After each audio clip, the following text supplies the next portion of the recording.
নমস্কাৰ লুচেণ্ট আইছলে আপোনাক স্বাগতম আজিৰ এই ভিডিঅ'টিত আমি আমাৰ কনস্টিটিউচনৰ ফান্ডামেন্টাল ৰাইটছৰ যে প্ৰথম আৰ্টিকেল নম্বৰ 12 তাৰ ওপৰত এটি চমু বিৱৰণ আগবঢ়াম এই ভিডিঅ'টি সম্পূৰ্ণ আমি মেইনছ পাৰ্সপেক্টিভত আগবঢ়াইছো হয়তো প্ৰিলিমছৰ কাৰণে আপোনালোকে অলৰেডি পঢ়িছে নিশ্চয়কৈ পঢ়িছে যে আৰ্টিকেল 12 কি হয় নাও article 12 Article 12 what state define kora ase right Article 12 what state define kora ase the term for the purpose of the part 3 or fundamental rights now Article 12 under state of definition ki pore first to whole prothom to whole the government of India or central government and the parliament of India that is the houses of Lok Sabha and Rajya Sabha দ্বিতীয় to the state based governments and legislative bodies okay so amar state or organ ase legislative organs, executive, it whole second part. Third to whole local authorities like municipalities, panchayat, court, etc. And fourth to ki hoy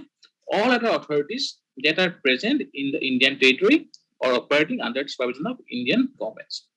Now, Article 12 ki hoy kind important. So, prothom to whole fundamental rights ki hoy. Fundamental rights car against them use korbo.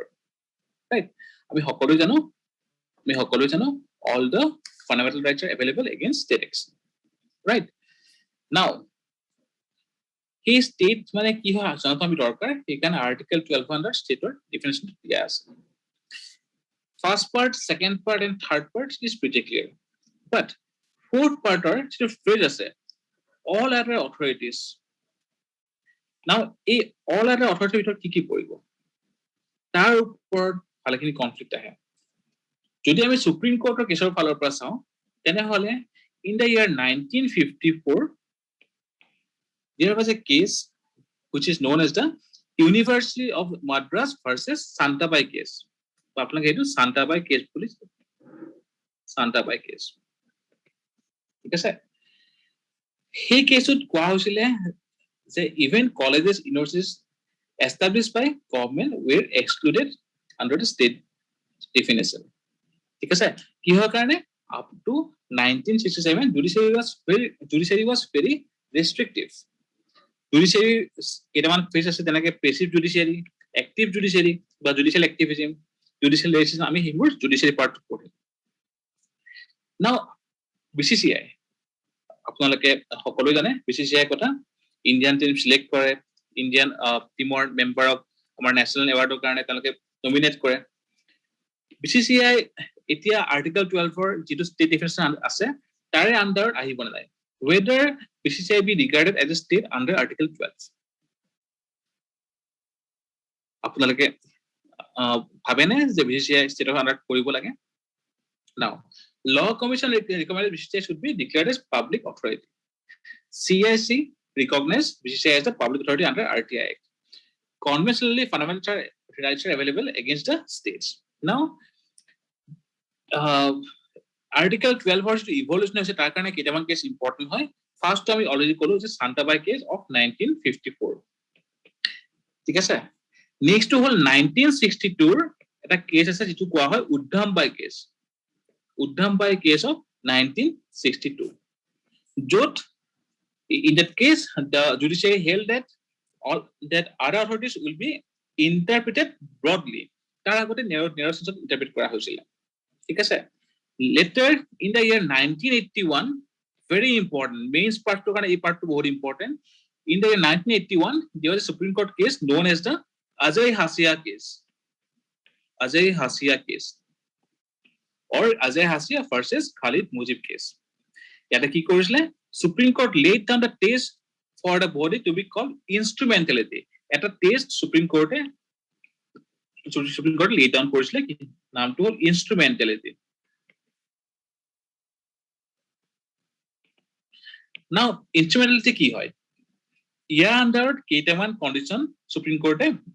কোৰ্টে দিছিলে কি হয় first condition to hall if the entire share capital is held by government now BCCI entire capital government হয় জানো প্ৰশ্ন হয় next to hall financial assistance is so large that the body needs and the entire expenditure through that that means stateৰ যিখিনি finance assistance দিয়ে সেইটো কোম্পানীটো বা সেই society-টো সেইটো বহুত large হয় third to কি if the corporation enjoys the monopoly status given by state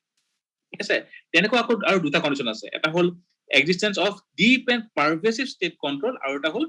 performing function which are closely related to government function ঠিক আছে এইকেইটা ডিফাইন কৰিছে সুপ্ৰিম কোৰ্টে test of instrumentality under the Ajay Hasia versus Khalid Mujib case of 1981 okay তো তাৰ under আমি পাও যে BCCI is not regarded as a state under Article 12 but BCCI as regarded as a state under RTI Act কিহৰ কাৰণে হয় হেতু আমি in future আমি ইনডিটেইলছ পঢ়িম ইয়াৰ কাৰণে BCCI এটা সুপ্ৰিম কোৰ্টৰ কেছ ইম্পৰ্টেন্ট হয় যেটো in the year 2005 there was a case named as the Z Telefilm versus Union of India case 2005 ঠিক আছে now article 12 কি হয় definition of state main part চাৰিটা আছে প্ৰথমটো related to central government second to related to state government third to local government and fourth to all other authorities now